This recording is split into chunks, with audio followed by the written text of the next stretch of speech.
को आगे बढ़ाते हुए मैं अब पोडियम पे आमंत्रित करता हूँ हमारे प्रमुख वक्ता हैं प्रोफेसर लक्ष्मण यादव को। वो आए और अपनी बात को रखे आप सबके समक्ष।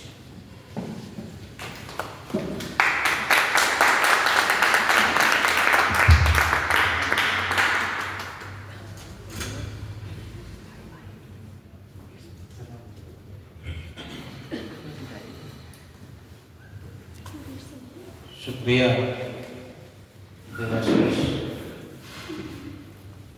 और SFI के इस चौथे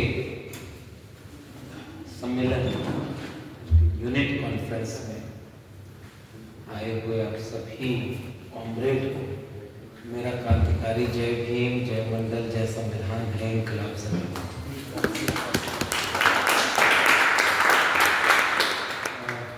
सबसे पहले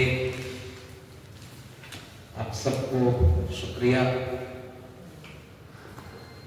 कि SFI के इस यूनिट कॉन्फ्रेंस में आपने मुझे आमंत्रित किया और मेरे लिए ये खुशी की बात है कि ये SFI का जाकिर हुसैन कॉलेज के विद्यार्थियों की यूनिट है।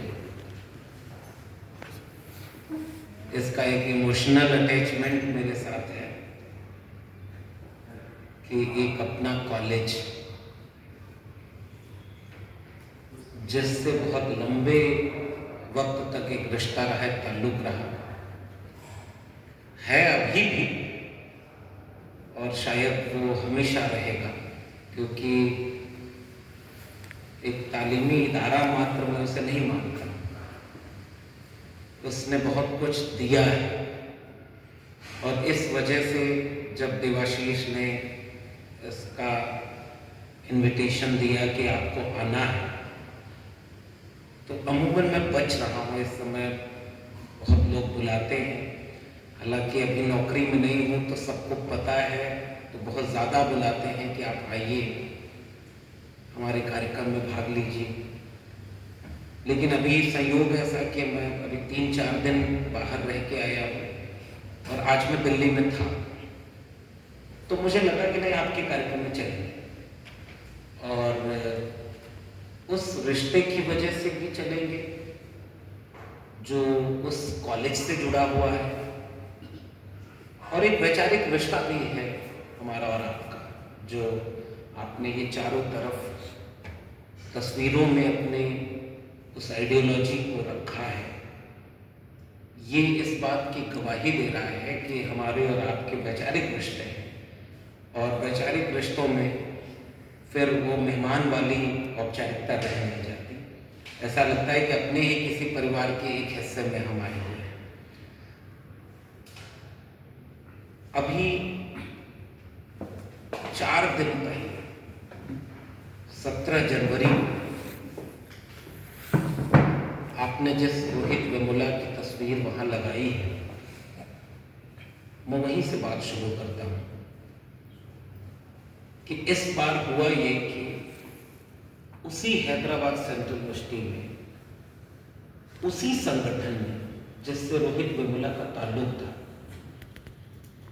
यानी अम्बेडकर स्टूडेंट एसोसिएशन ASA, और आज की तारीख में ASA हैदराबाद सेंट्रल यूनिवर्सिटी की स्टूडेंट पॉलिटिक्स को भी हेड कर रहा है और वहाँ अभी कैंपस इतना बचा है, इतना सुरक्षित है, इतना महफूज है कि कैंपस के भीतर रोहित वेमुला शहादत दिवस मनाया गया और शायद लंबे अरसे से पहला कैंपस था जिसमें मुझे बुलाने का और प्रोग्राम ऑर्गेनाइज करने का ये परमिशन दिया हो। ये पहला कैंपस था। उसके बाद तो कहीं हमें बुलाते नहीं। कई कैंपस ऐसे रहे जहाँ विद्यार्थी चाहते थे कि हम उस प्रोग्राम में शामिल हों, लेकिन कैंपस को चलाने वाले नहीं चाहते थे। उन्होंने परमिशन रद्द कर दी। कई बार ऐसा हुआ, BHU में हुआ, इलाहाबाद यूनिवर्सिटी में हुआ, दिल्ली यूनिवर्सिटी में तो मैं चाहता नहीं, वहाँ कुछ कार्यक्रम करने लायक बचा नहीं है। लेकिन कैंपस जब डिबेट, डायलॉग, डिस्कशन से भी उस स्पेस को भी न बचा पाए। एक हुकूमत की आइडियोलॉजी है और एक आवाम की आइडियोलॉजी है, और वो कई आइडियोलॉजी हो सकती है। कैंपस का मतलब यही होता है कि अलग आइडियोलॉजी के लोगों के साथ भी बैठ करके बात विचार हो, डिबेट हो, डायलॉग हो, डिस्कशन हो। लेकिन हम और आप उस वक्त में जी रहे हैं जब वो स्पेस खत्म कर दिया गया है। अगर हम ये कहें कि वो खतरे में है तो अब ये झूठ होगा। अब सीधे ये कहना होगा कि वो स्पेस बचे ही नहीं, और उस बचे हुए थोड़े बहुत स्पेस में आप जैसे लोग संघर्ष कर रहे हैं। वरना आज के वक्त में जब कॉमरेड होने को गाली बना दिया जाए, चाहे वो कभी अर्बन नक्सल कह करके किसी प्रोफेसर को गाली दिया गया हो, अपमानित किया गया हो, डिलेजिटिमेट किया गया हो, या नक्सल बोल करके जितने भी लोग संघर्ष करने वाले हैं उनको डिलेजिटिमेट किया गया, और पिछले 10 साल में ये हुआ है। आप गांव में चले जाइए, जो लोग कम पढ़े लिखे हैं उनको जब आप ये बताएंगे तो वो आपको एंटी नेशनल तक लेके चले जाएंगे। ऐसे वक्त में आप लड़ रहे हैं, तो मैं तो आपको अपनी हिम्मत देने और आपकी हिम्मत से हिम्मत लेने के लिए यहाँ है। ये एक बड़ी बात है। स्टूडेंट पॉलिटिक्स लगभग देश भर में बंद हो गई है, और अब हालत ये है कि कुछ कैंपसेस को छोड़ दे तो स्टूडेंट पॉलिटिक्स खत्म हो गई। इलेक्शन वहां नहीं होती। दिल्ली यूनिवर्सिटी में इलेक्शन होता है, लेकिन वो कैसे होता है वो आपको भी पता है। जेएनयू में होता है, अभी बहुत लंबे अरसे बाद हुआ है, और कोविड का बहाना बनाकर देश के कई कैंपसेस से स्टूडेंट पॉलिटिक्स को बैन कर दिया गया है। जैसे यूपी में कहीं स्टूडेंट पॉलिटिक्स नहीं होती, कोई इलेक्शन नहीं होता। और ये सब इसलिए है क्योंकि भाई अब छात्र राजनीति से, छात्रों के बीच से लीडरशिप डेवलप होती है। एक स्टूडेंट जब पॉलिटिक्स करता है तब असल में वो एक स्टूडेंट बनता है, एक रेस्पॉन्सिबल सिटीजन की तैयारी करता है, तो कल को वो लीडर भी बनेगा। तो जब लीडर बनेगा तो लीडर का बेटा बेटी कहां जाएगा? अगर एक जेन्युइन लीडर पैदा हो, संघर्षों से पैदा हो, अपनी मेहनत से एक मुकाम हासिल करेगा, वो पढ़ेगा, लड़ेगा और तब अपनी एक लीडरशिप की दावेदारी करेगा, तो वो जो गृह मंत्री का बेटा लोग सब सीधे बिना बल्ला पकड़ के आए बीसीसीआई का चेयरमैन बनता है, तो वहां वाला पद जो होता है वो तो लीडर के बेटा बेटी के लिए। तो जब स्टूडेंट पॉलिटिक्स से नया लीडर डेवलप करेगा तो उनका बेटा बेटी का करियर संकट में आ जाएगा। इसलिए देश के बहुत बड़े हिस्से में स्टूडेंट पॉलिटिक्स बैन करने हैं। ऐसे वक्त में जब थोड़ी बहुत स्टूडेंट पॉलिटिक्स बची है, उसमें आप लोग काम कर रहे हैं। और उसमें फिर हैदराबाद यूनिवर्सिटी वाले उन विद्यार्थियों को मैंने देखा कि बहुत बड़ा सेमिनार उन्होंने किया, रोहित को याद किया। 9 साल हो गए, आज तक रोहित वेमुला के सांस्थानिक हत्या के बाद कोई जेल में नहीं है। Can you imagine this? 9 साल हो गए, और उससे भी विपरीत बात आप शायद आपको पता हो या ना हो, मैं वहां होके आया हूं अभी। रोहित वेमुला के अपने संगठन एएसए के ऊपर 40 लोगों के ऊपर मुकदमा है, और वो लोग हर महीने कोर्ट में जाते हैं पेशी देने के लिए। यानी जिस ऑर्गेनाइजेशन ने अपने ही एक साथी को, रिवोल्यूशनरी साथी को खोया है, उसकी सांस्थानिक हत्या का कोई भी दोषी कहीं सलाखों के पीछे नहीं है, और उनके ही अपने संगठन के 40 लोगों के ऊपर एफआईआर है। एफआईआर हुई थी तब दूसरी गवर्नमेंट थी, आज वहां चेंज हो गई है गवर्नमेंट। 2 नेशनल पार्टियां हैं, जिनमें से एक, कई बार हमारे यहाँ बात कही जाती है कि गाय गोबर और गौमूत्र हटा दें।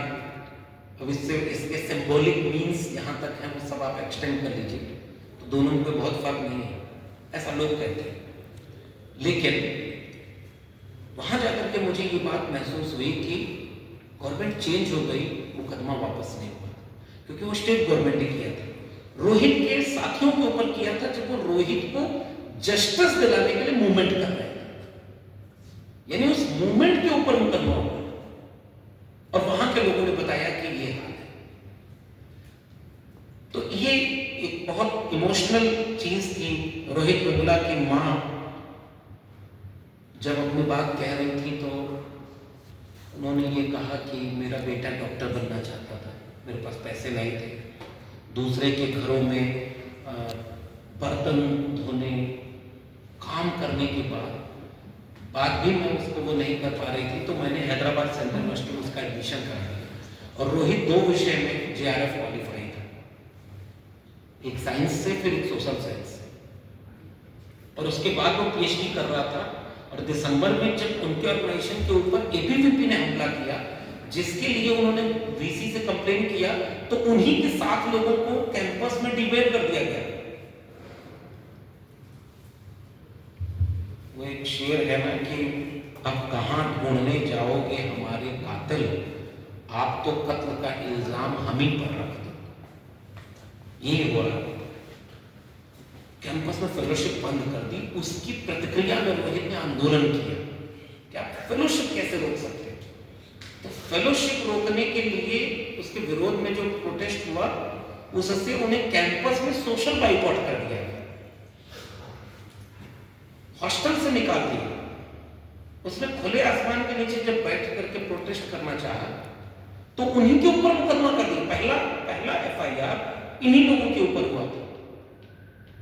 और उसके बाद एक वक्त आता है जब वो 17 जनवरी का दिन 2016 का आता है।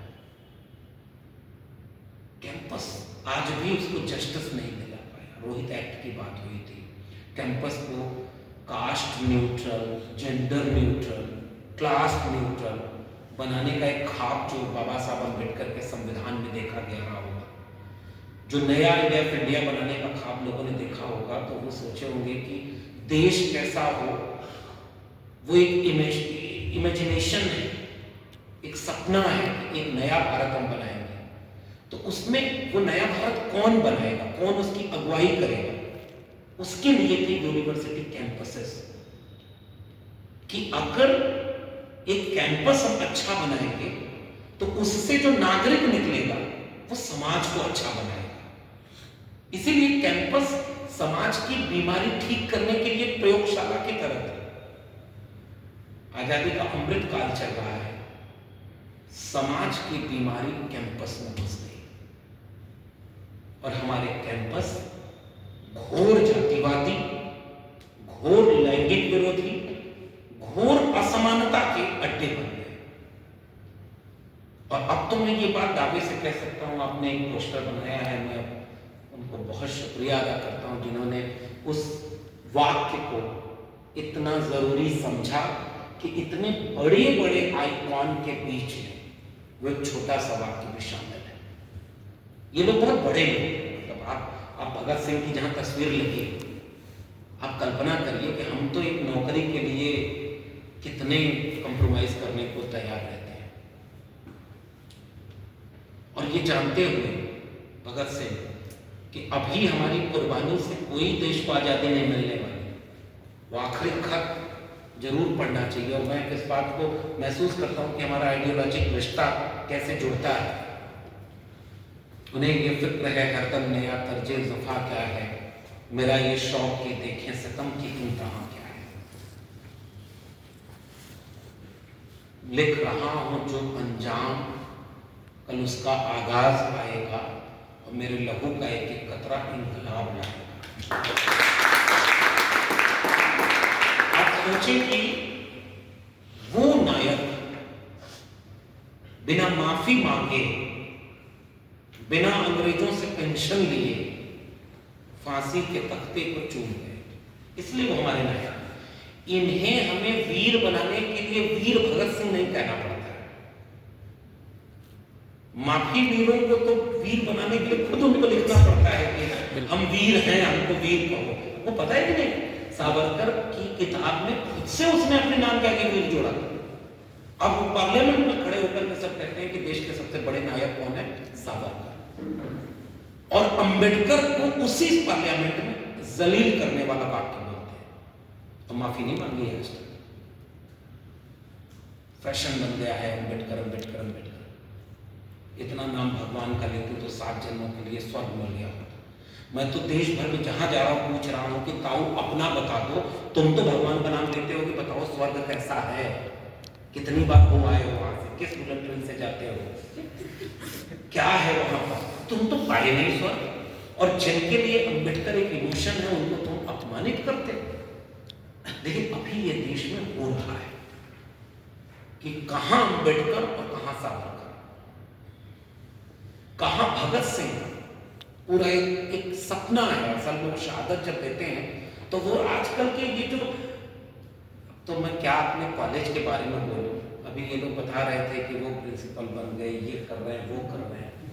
हम तो वहीं से निकले हैं, 14 साल रहे, और जब तक रहे तो ऐसे रहे कि उन्हें भी पता है कि हम कैसे रहे। और इसका कम से कम हमारे, मुझे अफसोस कई बार होता है कि मैं अपने कॉलेज वालों की, यार इसको रिकॉर्ड करने की क्या जरूरत है, तो बातचीत कर रहे हैं। लेकिन चलो कौन सी बातचीत हो, जो नहीं कहना था सब पर तो मैंने किताब लिख दिया, जो और कोई नहीं कहता, डर से नहीं कहते। और जो भी कैंपसेस में होता है वो सब डरते हैं। मैं कहूं कि मैं नहीं डरता था तो मुझे भी डर लगता था, और बहुत दिनों तक मैंने सोचा कि थोड़ा हो सकता है कुछ अच्छा हो जाए, हो सकता है। मेरे पढ़ाए हुए स्टूडेंट ग्रेजुएशन के बाद पोस्ट ग्रेजुएशन में गए, पीएचडी के लिए वो जेआरएफ क्वालिफाई कर गए, इंटरव्यू बोर्ड में बैठते हैं और 3-3, 4-4 साल उनको इंटरव्यू के बाद भी सिलेक्शन नहीं मिलता, क्योंकि वो किसी प्रोफेसर की चापलूसी नहीं किए, और आके हमारे सामने कहते हैं कि सर इस पढ़ाई का क्या मतलब जो आप पढ़ाते हो। और आज भी मेरे ही पढ़ाए स्टूडेंट बिना जेआरएफ के एक बार एक प्रोफेसर का झोला ढोया है और आज परमानेंट हो गया है। ये 2 स्टूडेंट जो है ना मेरे, और दोनों मतलब नाम क्या है मैं जानता हूं, दोनों अच्छे हैं। एक ने चापलूसी चुनी और 22 साल की उम्र में वो परमानेंट प्रोफेसर है इसी दिल्ली यूनिवर्सिटी में। और बाकी बहुत सारे स्टूडेंट हमारे ऐसे रहे जो आज कहीं नहीं है, और मैं जानता हूं कि वो अगर प्रोफेसर होते तो कई पीढ़ियों के लिए अच्छे प्रोफेसर मिलते। और जो प्रोफेसर हो गया है, मैं अभी भी दावे से कह रहा हूं, कभी मौका मिले तो अपने कॉलेज वाले कुछ टीचरों से इसका एग्जाम करा लेना। सबको कभी कभी कितना अच्छा होगा कि सारे प्रोफेसर बैठे हैं, सबसे एप्लीकेशन लिखवा लो एक, और देखो किसको कितना एप्लीकेशन लिखना आता है। लेकिन ये दुर्भाग्य है इस देश का कि जिन्हें जहां नहीं होना चाहिए वो वही है। लेकिन अब हम कर क्या सकते हैं? ये सब तो किस्से हमने कह भी दिए हैं। मैं जब से नौकरी में था तब भी बोलता था। हम इसी नौकरी में रहते हुए हमने प्रोटेस्ट किए कि 5000 टीचर्स को एडहॉक पर रखना इल्लीगल है। हमने प्रोटेस्ट किए यूजीसी के सामने। हमने तब भी प्रोटेस्ट किया जब 4th अमेंडमेंट आया था, जब ग्रेजुअली डब्ल्यूटीओ के सामने एजुकेशन को एक प्राइवेट बिजनेस की तरफ ले जाया जा रहा था। हमने तब भी प्रोटेस्ट किया जब न्यू एजुकेशन पॉलिसी आई थी।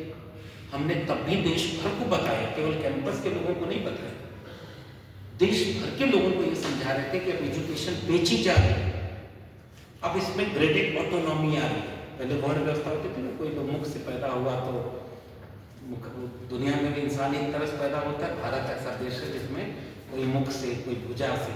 एक दिन मैं एक ट्विटर पर एक फोटो देख रहा था कि एक विराट व्यक्ति है, अब मुंह में से बच्चा पैदा हुआ, कैसे लगेगा? मतलब कैसे आप बोल सकते हो? दुनिया में जाते हो तो वहां जाके कहते हो कि हम युद्ध के देश से नहीं, बुद्ध के देश से आए।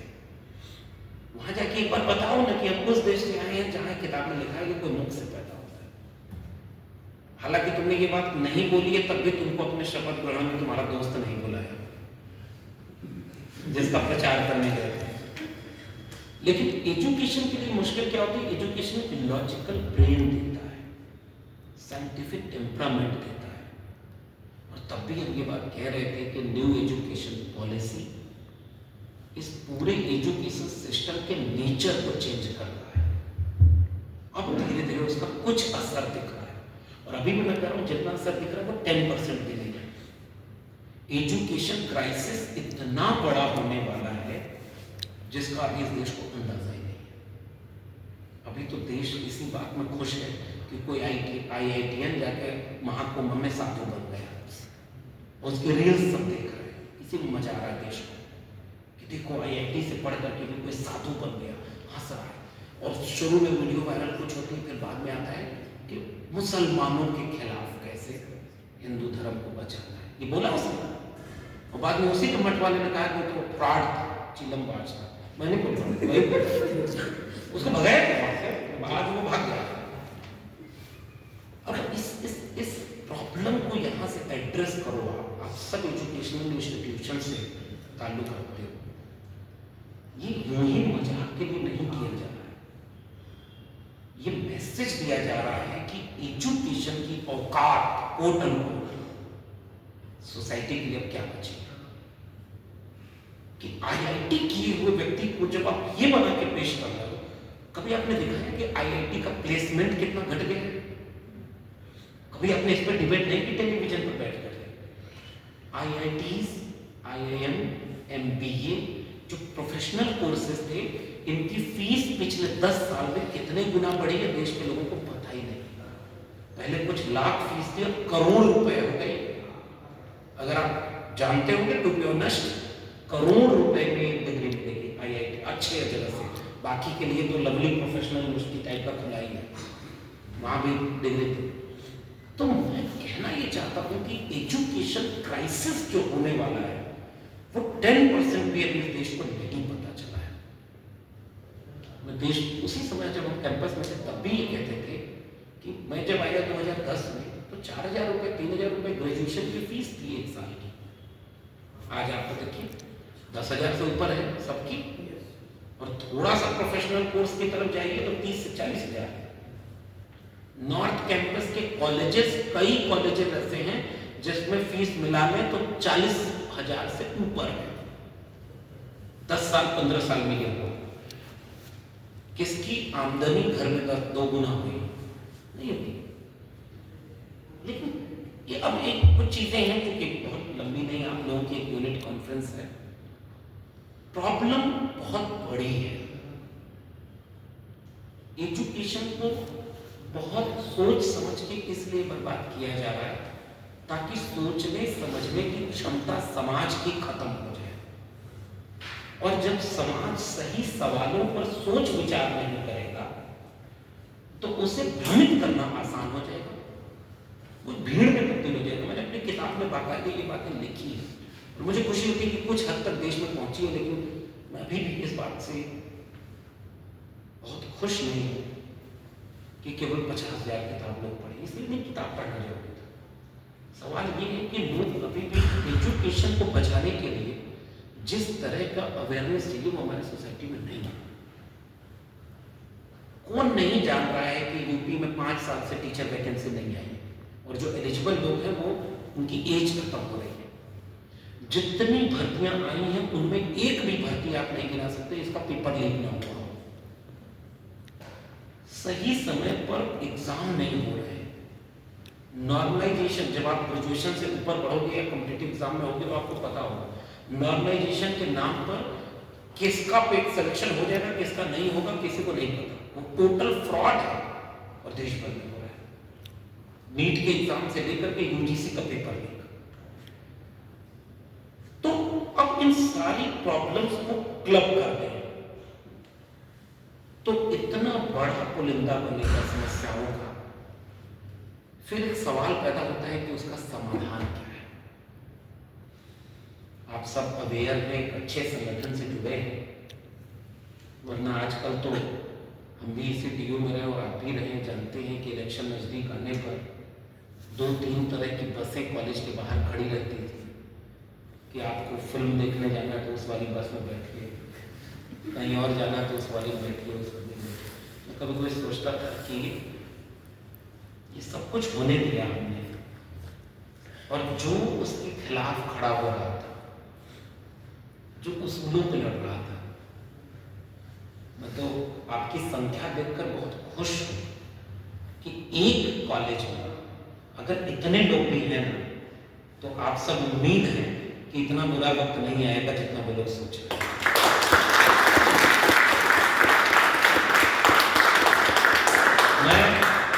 मैं जब था उस कॉलेज में तभी वहां वो होने लगा था जिससे मुझे डर लगता है।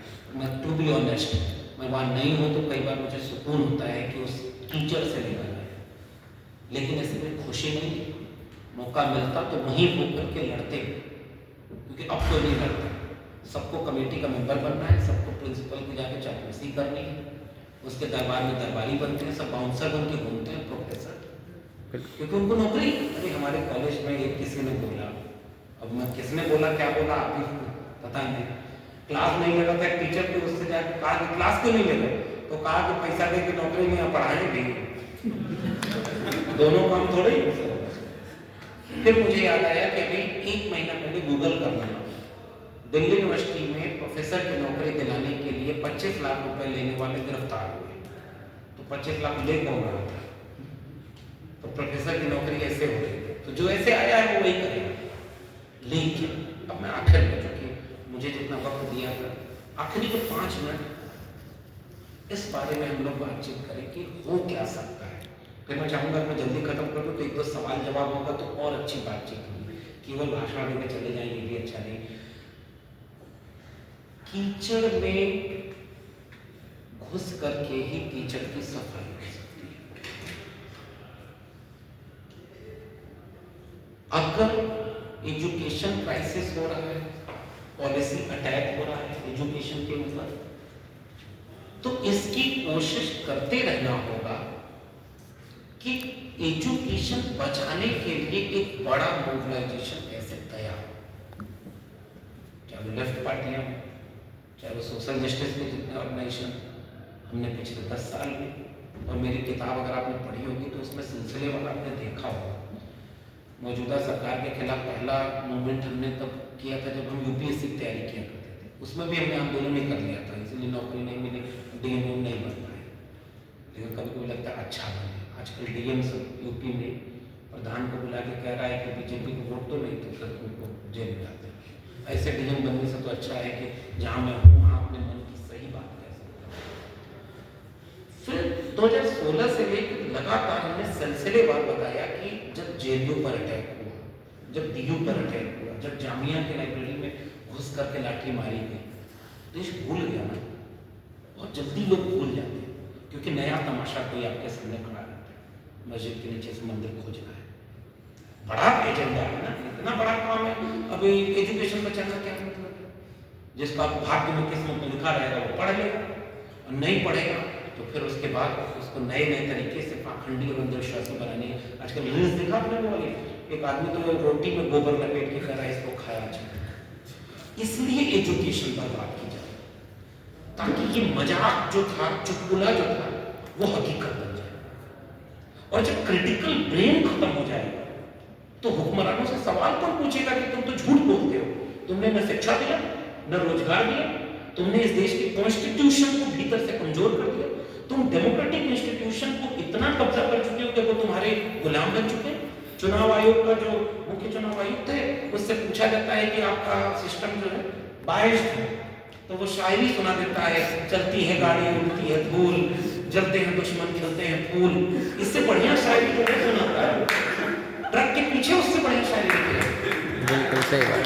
आप कल्पना करें किसी भी डेमोक्रेसी को इससे ज्यादा बुरा दिन क्या देखना पड़ेगा? खुलेआम सबको पता है कि अपोजिशन पर सीबीआई भेजी गई, खुलेआम सबको पता है कि इलेक्शन कमीशन किस तरह से कभी वोटर लिस्ट नाम काटेगा। डेमोक्रेसी कैसे बचेगी? मीडिया उनके चरणों में पड़ा हुआ है। मीडिया मतलब अभी भी थकते क्यों नहीं है, बस कहाँ रखते हैं। अभी वहां पिताजी को नहीं बुलाया गया शपथ ग्रहण में तो बेचारे परेशान है, और दिल्ली का ही इंटरव्यू किसी और को बुला के दे रहे हैं, बिजनेसमैन। तो जिस मीडिया को जनता का सवाल पूछना था वो तो दरबारी बनी हुई, और कैंपस के भीतर हवन हो रहा है। मैं उस दिन बहुत शर्मिंदा हुआ था जिस दिन दिल्ली यूनिवर्सिटी के मेन कैंपस में अयोध्या में जितना बड़ा कार्यक्रम नहीं हो रहा था उससे बड़ा कार्यक्रम कैंपस में। और जो भी उधर जाते हो वो जानते हो आप कैंपस को क्या बनाते हो। उसी जाकिर हुसैन कॉलेज में नॉनवेज नहीं बनेगा, इसके लिए बच्चों में झगड़ा कर रहे हैं। तुम खाओगे क्या ये भी हम बताएंगे, तुम पहनोगे क्या, तुम वहाँ RSS की शाखा लगा रहे हो, तुम सरस्वती पूजा कर रहे हो, पूरा कैंपस में ले आओ, और दूसरा आदमी अगर नमाज पढ़ने लगा तो उसको तुम विलन बना। ये खतरा इतना बड़ा है ना कि कैंपस नहीं बचेगा तो सोसाइटी में कौन बचाएगा। सोसाइटी में वही मारा जाएगा 22 साल का लड़का जो हरा झंडा उतार कर भगवा पहनाने गया था, आज उसके परिवार को कोई नहीं पूछा। ओवरऑल कंक्लूजन में इस बात में कहूं कि मैंने एक चीज समझी कि इसका सोल्यूशन क्या है। आसान भाषा में इसका सोल्यूशन एक ही है, लोगों को मोबिलाइज किया जाए कि आप अपने असली मुद्दों को समझें। असली मुद्दा है शिक्षा, असली मुद्दा है रोजगार, असली मुद्दा है उस वैल्यू सिस्टम को बचाने का जो आइडिया ऑफ इंडिया के बेस में है। और वो वैल्यू सिस्टम देखिए आपके झंडों में, आपके नारों में लिखा हुआ है, वो आजादी, जनता, जनता का संत। जनता कहाँ है? वो तो 5 किलो अनाज ले रही है, चल रही है। इसको इतना कमजोर कर दो जनता को कि वो जिंदा रहे तब भी एहसान मंद रहे कि हुजूर आप में प्रधानमंत्री रहते तो हम तो मर ही जाते हैं, क्योंकि देश तो अभी आजाद हुआ है जब आप मंदिर में प्राण प्रतिष्ठा हो जाती है और ये RSS चीज बोल रहा है। बहुत मल्टीपल एंगल से अटैक हो रहा है, इसीलिए कोई बच नहीं पा रहा है। बीमारी अगर एक जगह होती तो इलाज होता, एक को ठीक कर रहे दूसरी जगह, तीसरी जगह, चौथी जगह। इसलिए अब ओवरऑल एक रेवोल्यूशन की ही जरूरत है। वो रेवोल्यूशन हम करेंगे ये हमें नहीं पता, आज नहीं कल चीजें बदलेंगी। जाते जाते गुजारिश केवल इस बात की, हमारी और आपकी भूमिका क्या है। एक स्टूडेंट फेडरेशन ऑफ इंडिया, लंबा इतिहास। आप जब बाहर सैल्यूट कर रहे थे तो अब जिनका नाम ले रहे थे उनमें बहुत सारे लोग तो कुर्बानी दिए ना। मैं इसलिए कह रहा हूं कि जो आइकॉन होते हैं ना, इसलिए नहीं होते हैं कि इनकी जीवन गाथा को हम गाते रहे, बाबा साहब ने क्या किया, 4 बच्चे कुर्बान हुए, पत्नी पहले गुजर गई, परिवार अच्छा नहीं हुआ, लेकिन देखो बाबा साहब का कितना संघर्ष किया। 32 डिग्री लेकर वापस लौटे थे, सारी ओरिजिनल थी, भी फर्जी नहीं थी, लेकिन फिर भी न देश छोड़कर भागे, नौकरी के गुलाम बने, लड़े। तो ये तो कर गए अपने हिस्से का, कर गए। हमें उसी तरह का स्टडी सर्कल चलाकर सोशल मीडिया का और इस्तेमाल आप करिए, हम भी वही कर रहे हैं। मुझे तो मौका मिला तो मैं अपना और अपने YouTube चैनल का इस्तेमाल वही क्लास लेने में करता हूँ। मुझे पता नहीं इन्होंने गलती से बोला या सही बोला कि प्रोफेसर लक्ष्मण यादव जी आए, और मेरे प्रोफेसर सब जो परमानेंट है वो सब चढ़ जाते हैं, अरे वो तो प्रोफेसर भी नहीं था, उसको सब प्रोफेसर कहते हैं। और तुम्हें बताना पड़ता है कि तुम प्रोफेसर हो, हमारे तुम्हारे में ही फर्क है। और मैं अभी भी कह रहा हूँ कि मैं इस बात को मतलब कहता हूँ कि हाँ, इसके लिए मैंने कुर्बानी दी। उस कुर्बानी में आप सब लोगों में से एक इमोशनल रिश्ता ये भी है कि आपने बहुत सारे लोगों ने अपने आंखों से देखा, बहुत सारे लोगों को ये पचा ही नहीं। लेकिन सवाल इस बात का नहीं है कि इंडिविजुअली आप क्या अचीव कर पाते हैं। देश बचेगा, डेमोक्रेटिक वैल्यूज बचेगी तो भी हम बचेंगे। देश नहीं बचेगा, एजुकेशन सिस्टम नहीं बचेगा तो प्रोफेसर की डायरी किताब नहीं अमर होगी। प्रोफेसर की डायरी किताब तब मैं सच्ची और कामयाब मानूंगा जब हम एजुकेशन के ऊपर होने वाले हमलों से एजुकेशन को बचा पाएंगे। गोबर खाने वाला देश बनाना चाहते हैं वो, हर कैंपस के सामने एक गाय बांध तो वो गोबर करे, उसी से वो देश चले। हमें कहना नहीं, कैंपस को गोबर का अड्डा नहीं बनना देंगे। हम कैंपस को लॉजिक का, साइंस का, टेक्नोलॉजी का, क्रिटिकल ब्रेन, क्रिटिकल एनालिसिस और ह्यूमन वैल्यूज का एक सिस्टम बनाए रखने की लड़ाई लड़ेंगे। आखिर में आपसे केवल ही गुजारिश, और ये हो रहा है देश में, खतरा बड़ा होना तो रणनीति भी बदलनी पड़ती है कई बार। समाज को ये बात हम लोगों को समझाना है, हमारे ऊपर जिम्मेदारी बड़ी है। आप अपनी यूनिट की कॉन्फ्रेंस करिए, योजना बनाइए, लोगों से मिलिए, आप कर रहे होंगे मेहनत, लोगों को समझाइए। आप स्टडी सर्कल चलाते हैं, मुझे पता है। लाइक माइंडेड लोगों का एक अलायंस बने। आप जानते हैं कि जहाँ जहाँ जरूरत पड़ी अलायंस बनाना पड़ा है, क्योंकि खतरा इतना बड़ा है कि इससे बचने के लिए जो भी प्लान ए प्लान बी बनाना पड़े वो बनाना हो। आप कॉलेज में हो या कॉलेज के बाहर देश में।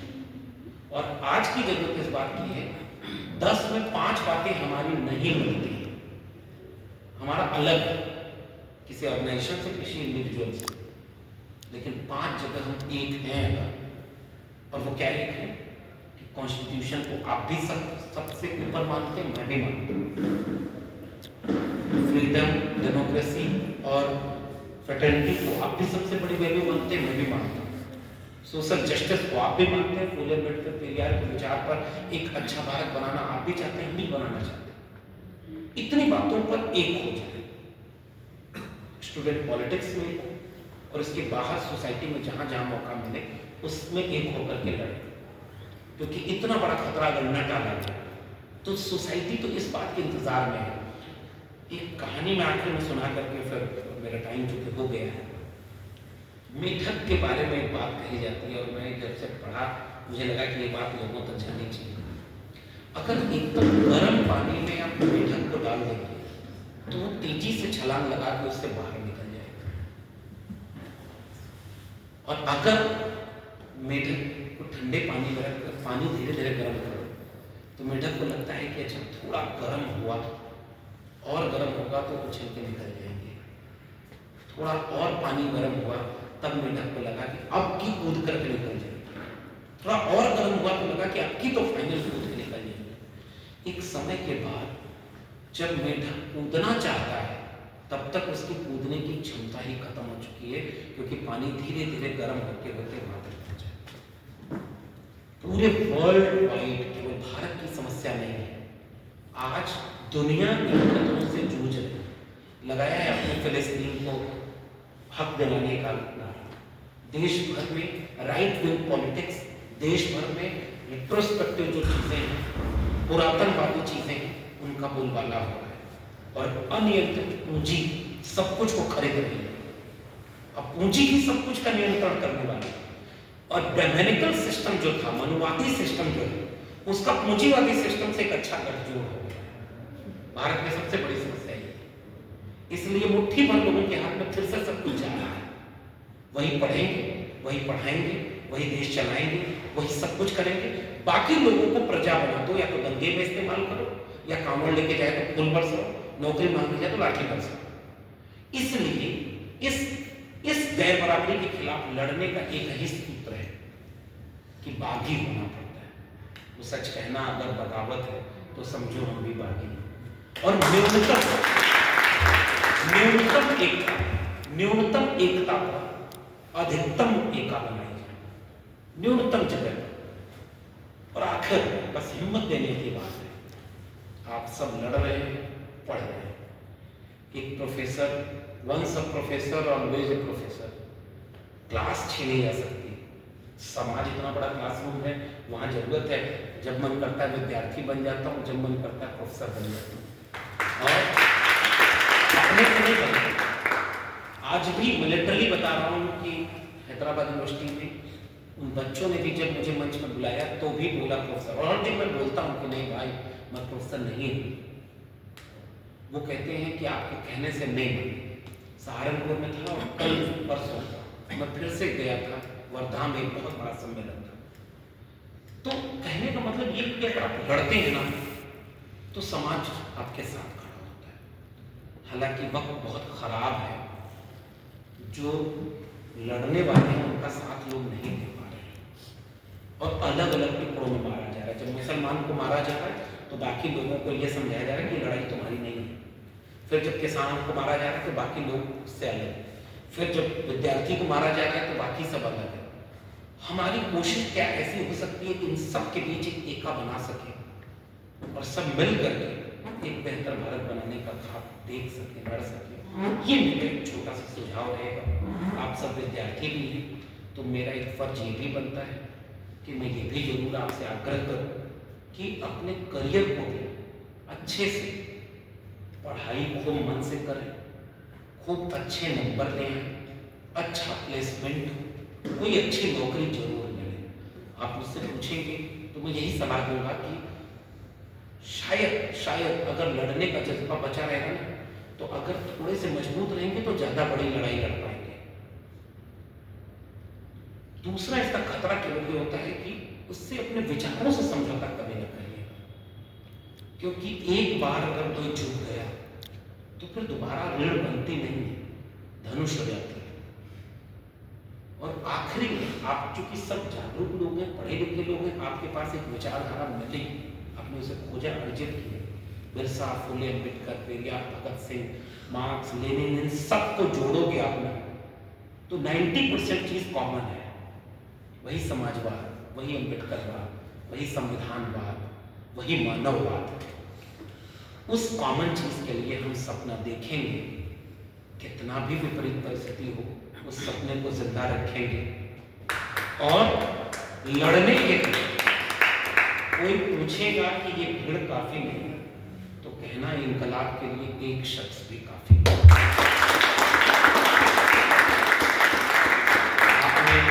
आपने मुझे इतनी प्यारी किताब भेंट की, जिन लोगों से हम बहुत कुछ सीखते हैं, उनकी किताब आपने भेंट की और आपने बुलाया, इसके लिए आप सबका, देवाशीष का और पूरी यूनिट बहुत शुक्रिया अदा करता हूँ।